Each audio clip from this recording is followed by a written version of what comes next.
welcome to Dr. Emmanuel Simo TV.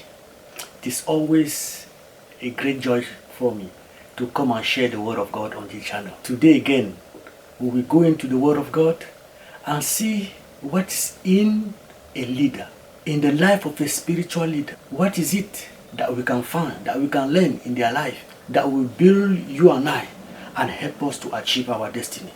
Because God, in His Word, has made provision for you and I to see the life of our forefathers. How many were there that we can really learn from their life? And by learning how they live, learning their character, learning their life, you and I can mature to be a great leader.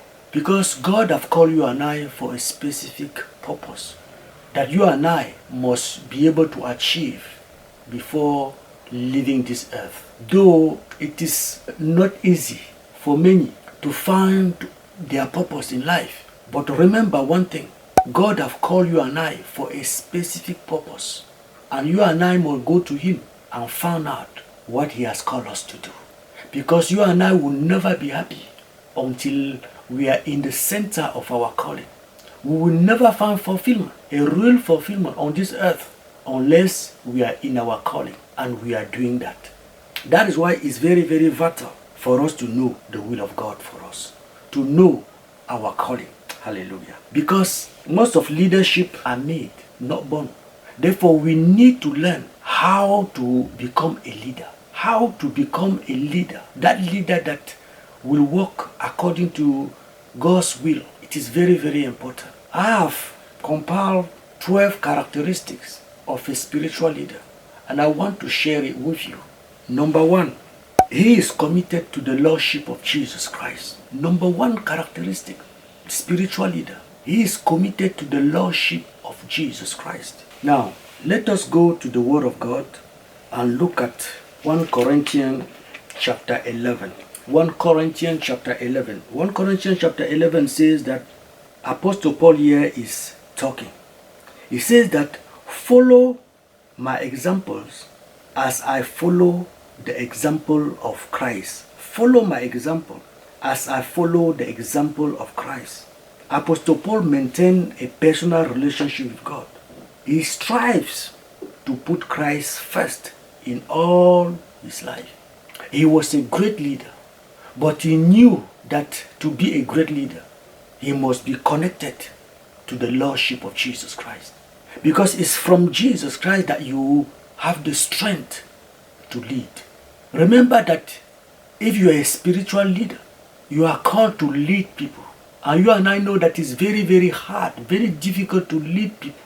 It's very, very easy to lead animals, sheep, than to lead a human being. Therefore, you and I must be connected to the Lordship of Jesus Christ, to be impacted by the Spirit of God in order to lead His people. Because remember, we are leading the body of Christ. Therefore, the first characteristics that you see in a spiritual leader, that leader is connected to the Lordship of Jesus Christ. He is under the Lord Jesus Christ, and he receives his strength from the Lord Jesus Christ. It is vital to understand that. If you want to become a leader, a spiritual leader, you must know that you must be submitted to the Lord Jesus Christ. Submit yourself to the head of the body of Christ, who is Jesus, our Lord and Savior. Number two, he has a genuine love for people. You know, a spiritual leader, we have a genuine love. He will love people with all his heart, because you cannot lead people that you don't love. You cannot lead people if you don't have love for those people. Therefore, it's vital for you to love people.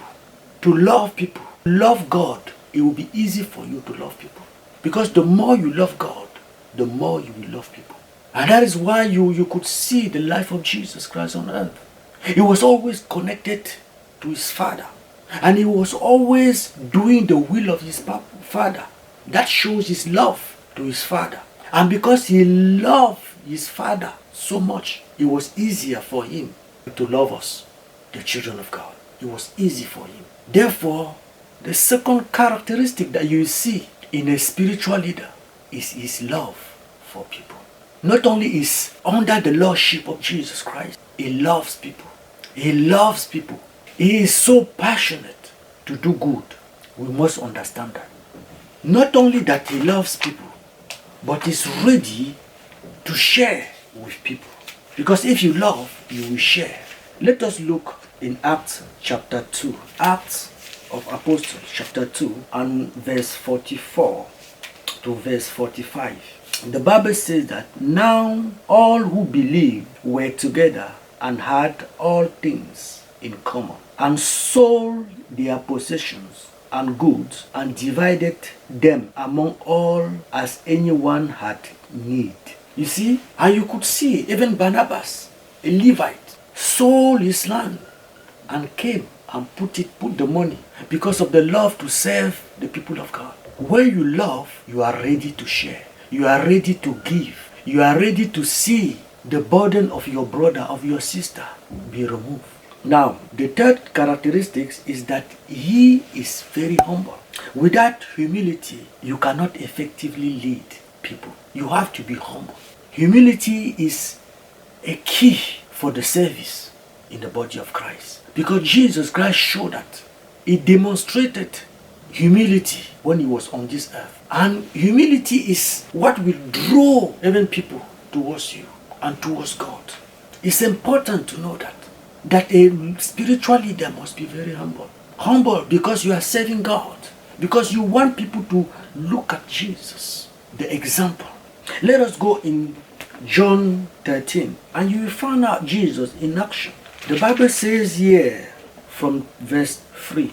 The Bible says here that Jesus, knowing that the Father has given all things unto his hands, and that he had come from God and was going to God, rose from the supper and laid aside his garments, took a towel and girded himself. After that, he poured water into a basin and began to wash the disciples' feet and to wipe them with the towel with which he was girded. Then he came to Simon Peter, and Simon said to him, Lord, are you washing my feet? Jesus Christ answered and said to him, what I am doing you do not understand now, but you will know after this. Peter said to him, you shall never wash my feet. Jesus Christ answered him, if I do not wash you, you have no part with me. Simon Peter said to him, Lord, not my feet only, but also my hands and my head. Jesus said to him, he who is bathed needs only to wash his feet, but is completely clean. And you are clean, but not all of you. For he knew who will betray him. Therefore he said, you are not all clean. So when he has washed their feet, taking his garments and sat down again, he said to them, do you know what I have done to you? You call me teacher and Lord, and you say, well, for so I am. If I, then your Lord and teacher, have washed your feet, you also ought to wash one another's feet. For I have given you an example that you should do as I have done to you. Most assuredly, I said to you, a servant is not greater than his master, nor is he who is sent greater than he who sent. If you know these things, blessed are you if you do them. We saw Jesus in action, washing the feet of his disciples, showing them how a leader should behave. He is our Lord. And he was showing to them humility, that we need to be humble in order to serve people. It is unfortunate that today in our churches, that we see members doing everything in church, doing everything with their last penny, saving in the church. But we see how many of our leaders behave by not being humble. Today in churches, many are even called themselves Papa, Father, and they want people to serve them. Anytime that they go somewhere, they want people to rise. They want people to move around. As soon as they are there, People supposed to be moving around, doing things to serve them. That is not humility. God have called us to serve. A great sign of a spiritual leader is when you see him serving people. When we see him always ready to serve, even the most poorest in the church, he is ready to go and serve him or her. That is a good sign that the ministry of Jesus Christ and leadership was grounded in humility. That is what God is calling us. Now let us see number 4. Number 4, the fourth characteristics that you see in a spiritual leader is that he has a good understanding of the word of the Lord. He has a good understanding of the word of the Lord. It's very, very important to be able to know the word of God very well. Because if you don't know the word of God very well, even your destiny will be in danger. Because remember, we are fighting against an enemy that has been on this earth before us, the devil. He knows the word of God very well. Let us turn in Matthew chapter 4 and verse 3 to verse 5. We found out what happened, during the temptation when Jesus Christ was tempted. The Bible says here in verse 3 that now when the tempter came to him, he said, "If you are the Son of God, command that these stones become bread." But he answered and said, "It is written." That means that he knew the word of God. It is written, "Man shall not live by bread alone, but by every word that proceeds from the mouth of God." You see here that Jesus Christ knew the word of God. It is written. Mean that he knew what is written in the word of God. He was facing the devil. And in life you will face people. You will face the devil himself. You will face demons. And if you don't know the word of God, to understand the man of God regarding that particular situation, the devil will have the upper hand. You have to know the word of God. You have to know the word of God. The word of God is a vital key for you if you are to be that spiritual leader that you are after, that God have called you to be. You have to know the word of God. See, another example is what we can find in Joshua chapter 1. Joshua chapter 1 verse 8. The Bible says that this book of the law shall not depart from your mouth, but you shall meditate in it day and night, that you may observe to do according to all that is written in it. For then you will make your way prosperous, and then you will have good success. Your destiny depends on the word of God. How you know the word of God for your life. You have to know the word of God. Knowing the word of God will help you to understand the mind of God regarding your life, regarding the situation that you are in, regarding the people that you are facing, regarding the enemy. You must know the word of God. God is talking here to Joshua after the man of God, Moses, left the scene. He is telling that the key for your success, for the key for you to excel in your ministry, the key for you to excel in your calling is the knowledge of my word. You must meditate in it day and night. You must keep it before you. You must read it, meditate on it, understand it. It's only then that you will be able to make your way prosperous. It's important to know the word of God. The word of God is a key. It's a major key for you, for your success on this earth. Number 5, he is loyal. He is loyal. Loyalty is very, very vital. Loyalty is very, very vital. You and I must not only be loyal to God, but loyalty should need to be a character that we must develop as a leader. It is very, very crucial to be loyal. We have to develop that character. And we can see that a bit in the life of David.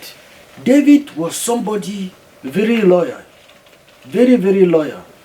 In 1 Samuel chapter 26, we read, the Bible says here from verse 7 that So David and Abishai came to the people by night, and there Saul lay sleeping within the camp with his spear stuck in the ground by his head, and Abner and the people lay all around him.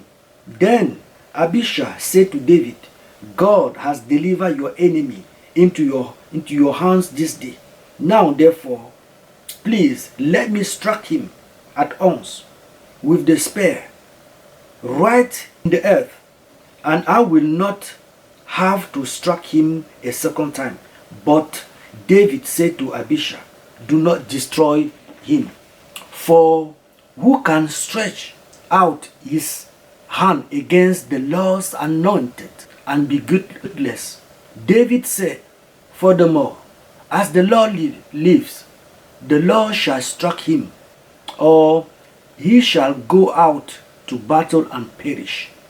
The Lord forbid that I should stretch out my hand against the Lord's anointed. But please take now the spear and the jug of the water that are by his head, and let us go.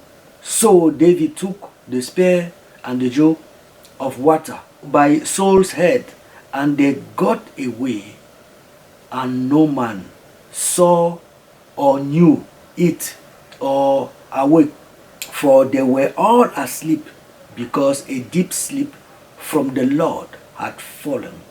You see, this was a test of loyalty from the Lord. And thank God, David passed that test. You will recall that before, Saul was chasing David in order to kill him. He was so jealous of David, how the Lord was using him. And he thought that by killing David, he will spare his kingdom.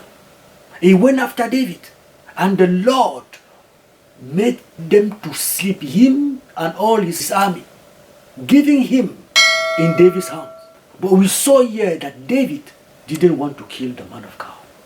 Even though he was right, even though Saul was a wicked king, even in that situation, David decided to be loyal, not only to God, but to the man of God who was King Saul. He was loyal. I'm afraid today to see how in many churches today, you see a young pastor trying to dishonor the senior pastor, trying to talk bad against the senior pastor, just because God have started using him and that people are coming after him. He thinks that it's time for him to take over the church, to take over the ministry. And you see them, young and inexperienced young pastor in churches, in many churches today, just because they have a gift and God is using them, they think that it's the time for them to take over the church, to take over the ministry. They go their way to dishonor the senior pastor, the man in the house. I'm afraid we must learn how to be loyal. To be loyal not only to our leaders, spiritual leaders, but even in the house. You as a brother and sister, we see that in the families, how brothers, they even go around tearing their own blood apart, talking bad about their fathers, about their mothers, about their brothers and sisters. How can we escape the wrath of God? In our place of work, because somebody have seen in you a talent, I want to help you, give you a job. After some time now, you want to destroy his business, because probably you have a better idea than him. You don't know how to submit. You don't know how to respect. This is what is going on in our world today. No loyalty. You give them your hand, they want to take your head. But we are seeing that Saul here was at the mercy of David. But he chose not to kill him, not to take his life. He was encouraged by his followers. Oh, this is your time now. God has given you But he said no. He said no, not me. I will not lay my hands on the anointed one. I will not avenge myself. I will let God avenge me. That is the character. That is the characteristic of a spiritual leader. He is loyal. When he's in the ministry, he is loyal to that ministry. He's loyal to that man of God that is working under. Does it mean that he has to do what is wrong? No, I'm not saying that he should do what is wrong. He should be able to support him in prayer. If God, show him something that is not, that the senior pastor is doing that is not right, go pray about it and ask the Holy Spirit to direct you, to help your man of God. He's a man like you and needs our support, and needs your support, needs your love. But if your heart is full of love for him, you will be loyal. You will not go behind his back and talk about him bad. Even when you hear something wrong about him, you will be the first to come and say, man of God, I'm hearing this. Is it the truth? Pay attention to this. I remember when I used to work in the eye clinic, I will support my director. Every time that I hear something about him that is bad, I will try to cover him. I will cover him and I will make time. I will pray for him and I will make time to see him. And I will tell him that, look, sir, this is what is going on. I pray that you will see it in a good way. And then, try and do better. Try and do this. I was trying always to help him. I will not go behind his back and destroy him. No. We must learn how to be loyal to people. In our family, in our place of work, in our place of worship. Because if you are not loyal to people, people will not be loyal to us. That is one thing we must know. Therefore, be loyal. Loyalty means that you will go all your way to do what is good, what is right. Hallelujah. Remember something. That is the reason why so many of our leaders today, they have been so beaten up, that they are walking alone. They're human beings like you and I. They must be able to trust you. They must be able to trust us. And we must be able to pray for them and support them. Even when they don't know. Even when they are not aware, we pray for them, we support them, we back them up. We lift them up before the Lord and pray that God will cover them. We have to be loyal. Many of our generals today, many of our leaders today are bleeding. In their family. We don't even know what is going on. We see them every day in church, but we don't know what they are going through. Loyalty is one of the characteristics of a spiritual leader. Number 6, he forgives. He forgives. We will see that in the life of Joseph. When his brethren sold him to Egypt, they sold him thinking that, oh, he's gone. Then he will be killed. And then we will see what will become of his dream. The Lord protected him and raised him and made it in a way that he will meet them again. Let us go in Genesis chapter 4. And then we will see what happened in the life of Joseph. Because it's important for us to understand that in life there are certain characteristics if you want to go further. And forgiveness is one of those things that we have to understand. Very, very important. Forgiveness. We have to be ready to forgive people. To forgive people. Even if they have done us so wrong. If they have wronged us. We have to be ready. Because we don't know. Tomorrow we might be, doing the same thing. And we will like them to forgive us. We will like people to forgive us. Genesis 45. Just look at verse 4. The Bible says that, and Joseph said to his brothers, please come near to me. So they came near. I am Joseph, your brother, whom you sold into Egypt. But now, do not therefore be grieved or angry with yourself, because you sold me here, for God sent me before you to preserve life. God sent me before you to preserve life. He forgave them. He was in the position of power. He was in a position to kill them. But he looked at them and said, no, you didn't send me here, but it's God who sent me so that I will be able to preserve life. It's very important to forgive. Number 7, he is a visionary. Somebody that has a vision, that can see far where people cannot see. Let us look at Numbers 13. Numbers 13. We will see the life of a certain man called Caleb. When Moses sent them to view the land, this man, when others came and was telling how difficult and how dangerous the land was, Caleb came and said something in verse 30. The Bible says here that then Caleb quieted the people before Moses and said, let us go up at once and take possession, for we are well able to overcome it. Let us go. Don't look at the giant. How you see things will determine how you'll be able to mount yourself, mount your strength and go after it. This happened after Moses have sent people to go and inquire and see the land that God was about to give to them.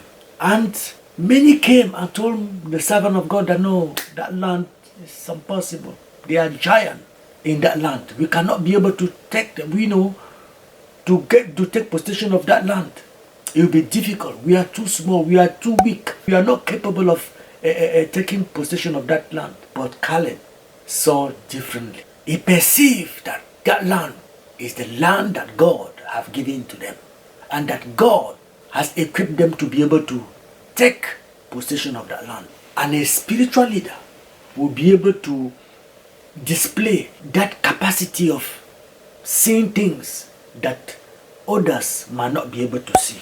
Number 8, he knows how to recognize another leader. This is very vital. One of those cases that a spiritual leader is capable of displaying. A leader after the heart of God will be able to identify another leader, a young leader. It is important. We will see here in Acts. Let us turn to Acts chapter 9. Acts of Apostle chapter 9. And we will see in the life of Paul, then Saul. The Bible is very clear about how this happened.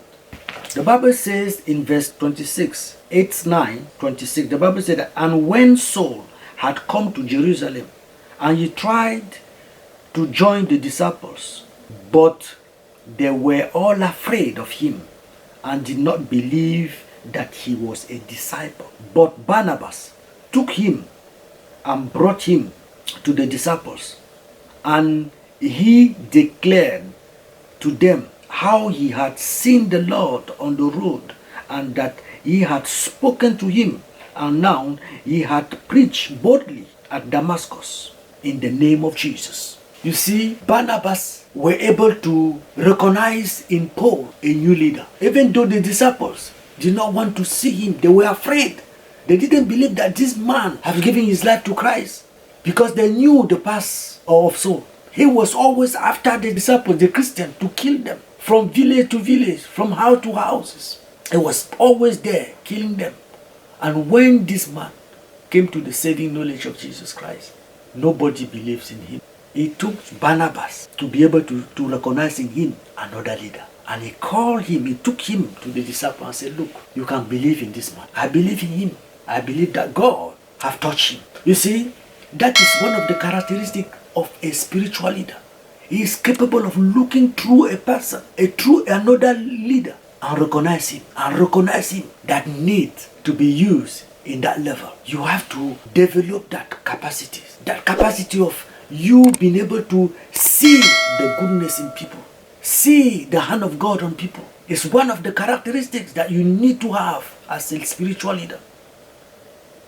Because you and I will not live for long. We need to be able to look at people and to be able to identify them and help them and move them and help them to reach and enter into your destiny and become leader after us. Hallelujah. Number 9, he knows that he himself needs a mentor. This is crucial. Every spiritual leader knows that he himself needs a mentor. Apostle Paul knew that. He knew it. In fact, let us go 1 Corinthians chapter 11. Chapter 11, verse 1. The Bible says here, Apostle Paul is talking. He says, imitate me just as I am also imitate Christ. Imitate me just as I also imitate Christ. Imitate me just as I also imitate Christ. He was imitating Christ. He was following Christ. He was after Christ's model. Christ was his mentor. He knew it, and he was proud to say it to people. And he was proud to say to people that don't imitate me unless you see me imitating Christ. Then you can imitate me. You don't imitate any leader that is going aside of the word of God. No, you imitate him because you can see in him the image of Christ. It's very, very important here, because the church is full of so-called men and women of God that the Bible says that they will come like a sheep, but behind their wolves. They will come like an angel, but behind them, behind that face, is demon. Therefore, you must be able to identify. You don't just imitate your mentor if he is not in the will of God. You imitate him when you know that he is in the will of God. He is after Christ. He is doing what Christ wants us to do. Then you can imitate him. Like Apostle Paul said, imitate me as I also imitate Christ. It's important to understand that. We have to follow people because they follow Christ. Not because they are doing their own thing, but because they are following Christ. And that is important to you to understand the word of God, to know the word of God. Because if you don't know the word of God, you will never know if that leader is in Christ. And also it's important to you to be full of the Spirit of God. Because it's the Holy Spirit inside you that will be able to help you to identify. You have to be filled with the Holy Spirit, and then you have to dwell in the word of God. That combination of you dwelling in the word of God and being filled with the Holy Spirit, you'll be able to identify whether that your mentor is really in Christ. It's very important. Therefore, one of the characteristics of a spiritual leader is that he himself knows that he needs a mentor. You have to follow somebody that you know that person is under the leadership of Jesus Christ. Under the leadership of Jesus Christ. Then you can follow him. Otherwise, my friend, you go ahead and follow Christ. Follow Christ. Apostle Paul could say this because he knew that he was in the will of God. He was living the word of God. Unfortunately, today we are seeing men and women of God that are saying one thing, but they cannot say, follow me as I'm following Christ. They will rather say, believe me. This is the trick of the devil. The messages that are going in churches today, they are preaching, you believe in me, but don't follow me. Because they know that if you follow them carefully, you found out that their ways are not right. Therefore, they want you to believe them, not to follow them. But we are seeing Apostle Paul saying there that imitate me, follow me, because you see me following Christ. It's very important. A great leader will point us to Jesus, our Savior. A great leader, spiritual leader, will always point us. We say that follow me because you see me following Christ. It is vital that we should be able to be those leaders that will point people to Jesus, like John the Baptist. Point people to Jesus, because we are nothing. We are just a servant. We are just the instrument of God. We are just instrument of God to be able to point people towards our Master, our Savior, Jesus Christ. Very important. Number 10, he identifies and trains the next generation leaders after him. He identifies and trains the next generation leader after him. Very, very important. A spiritual leader will come to the conclusion that he's not going to be there for eternity. Therefore, he needs somebody to take after him. That's why we saw Moses training Joshua for 40 good years in the wilderness. He was training him. And this young man, Joshua, was able to take now the mantle and then take the people of God from the wilderness into the promised land. Because Moses have done his part. The Bible says that God called him to deliver his people. God didn't call him to deliver them and bring them to the promised land. The Bible says that God called him to go and deliver his people from Egypt. And he did just that. Now, after he has finished doing his job, he was now, because he have trained this young man. And this man, called Joshua, spent his time, he was so loyal to Moses that he learned from him. And he was capable. After the servant of the Lord, Moses, had gone, he was ready to take his people, to take the people of God into the promised land. We saw Elijah mentoring Elisha very well. So much so that he saw him that as soon as you see me going, stay with me, learn from me. That double portion that you so desire will be yours when you see me going. And for years, Elisha stood and learned from his master. It is important to understand how to identify people. We are not going to be there for long. If Jesus tarries, you and I definitely will soon leave this earth. Therefore, let us sharpen our eyes and train young leaders that will carry the work of God. Dynamic young leaders that will be able to take the mantle to the next generation if Jesus tarries. There are many of those young people of God around us that we can see, we can identify them, nurture them, mantle them, train them, so that they will be the next leaders of tomorrow. Number 11, he goes to the end. He's not just called for halfway mission. He goes to the end. The Bible says here in 2 Timothy chapter 4, verse 7, I have fought the good fight. I have finished the race. I have kept the faith. This is Paul speaking. He was ready. He went to the end. No matter what happened to the life of this man of God, he knew his destiny. He knew what God had called him to do. He was fighting to the end. No matter what was ahead of him, he was going knowing that God will allow him to finish his destiny. He wasn't shy to die. He wasn't afraid of dying. He wanted to finish his race. And when he arrived to the end of his race, he knew. Some of us, we will never get to know this secret. And God wants us to know. Sometimes death surprises people, but it shouldn't. We should be able to work hard. We should be able to work at a point where when we know that we have finished our race, we have done what God has called us to do. And if God were to call us home, we are happy, knowing that we have come to the end of our mission on earth.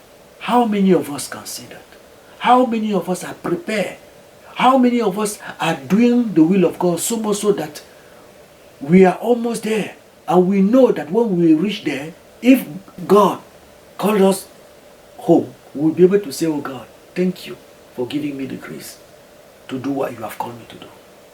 It is very important to know your calling, to know that you are working on your calling, to know that you are there on your calling, so that when we face God that final day, He will be able to say, welcome, my servant, because we have done His will on earth. And it doesn't matter how many years you have been in ministry.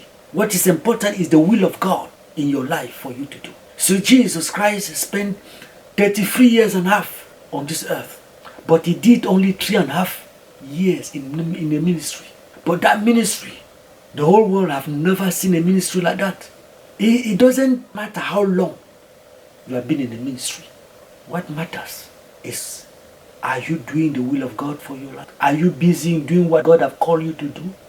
Because it's not how much you do, it's what you do, the quality of your work.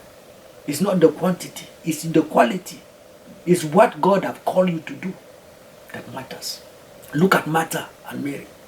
The Bible says that when Jesus Christ went to their house, Martha was there busying herself, working. Of course, she was doing the right thing, preparing things for the Lord and his disciples.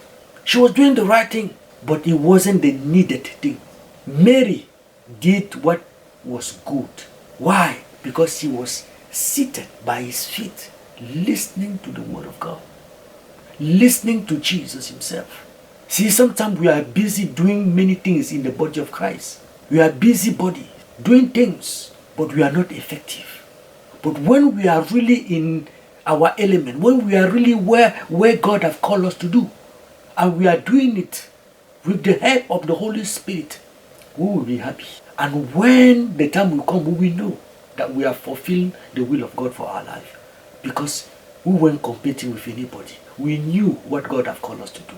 And we knew that we were in the will of God for our life. It is important to know the will of God. It is important to know our calling. And it's important to know when we have arrived, in order to be able to make a way for the next generation. It's important. We are not going to be there forever. It's important to know when we have arrived so that we can make way for the next generation. It's important because God is doing new things. God is constantly doing new things. And it's important to let the new generation come and do what God have called them to do. Hallelujah. And number 12, the last one, he is ready to die for his purpose. He is ready to die for his purpose. This is very vital. It is very, very vital. Not only he knows when he arrives to the end, but he's ready to die. His life doesn't have any meaning if he is not in the will of God. John 12, verse 24. The Bible says here that, most assuredly I say to you, unless a grain, Jesus is talking here, unless a grain of wheat falls into the ground and dies, it remains alone. But if it dies, it produces much grain. He who loves his life will lose it, and he who hates his life in this world will keep it for eternal life. If anyone serves me, let him follow me, and where I am, there my servant will be also. If anyone serves me, him my Father will honor. My soul is troubled, and what shall I say? Father, save me from this hour. But for this purpose I came to this hour. For this purpose I came for this power. He wasn't praying for God to save him, but he said, for this purpose I came to die for my purpose. I came to die for my purpose.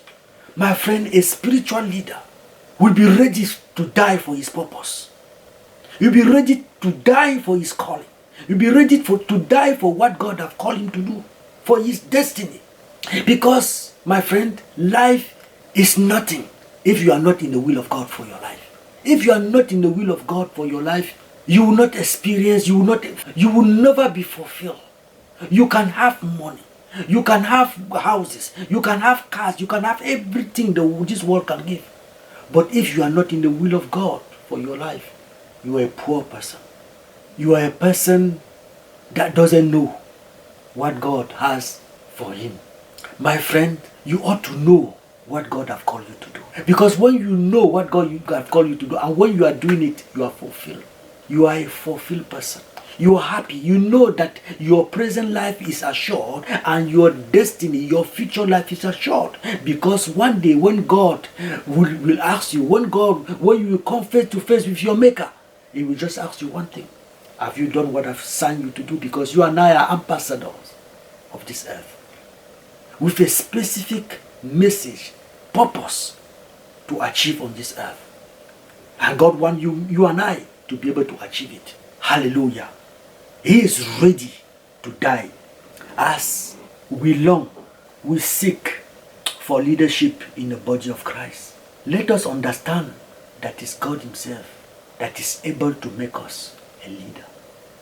He is making us a leader for the perfection of his body. Not for us to show up, but for the perfection of his body. That is the main thing. That is the reason why he is making us leader. And he wants us to be connected to him. He wants us to be connected to him. When we are connected to him, the power will flow. And the ability will flow. The know-how we will get in order to be effective in this body.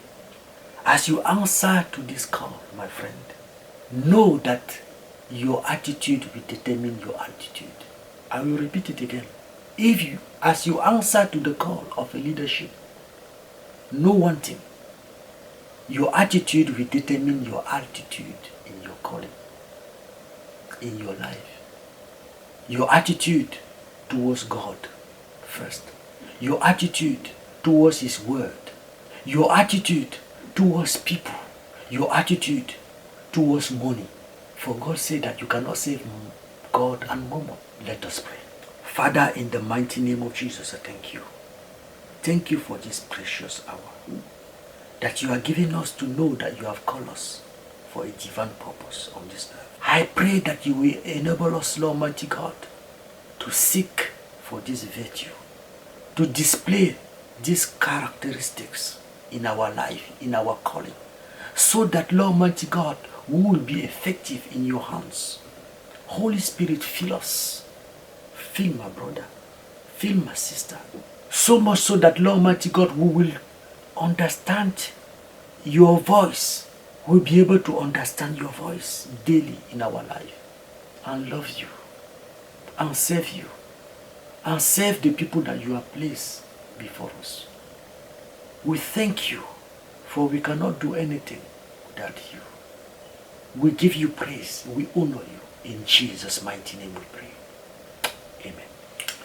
This is Dr. Emmanuel Simo reminding you that your future is bright in Christ. Shalom. If you have watched this video and you have been touched by it, be an instrument of blessing by liking this video. Press the notification button. Thirdly, leave your comment. Fourthly, if you haven't subscribed to this channel, please go ahead and do so. And finally, share this video on other platforms that you have and let God change lives. God bless you. Shalom.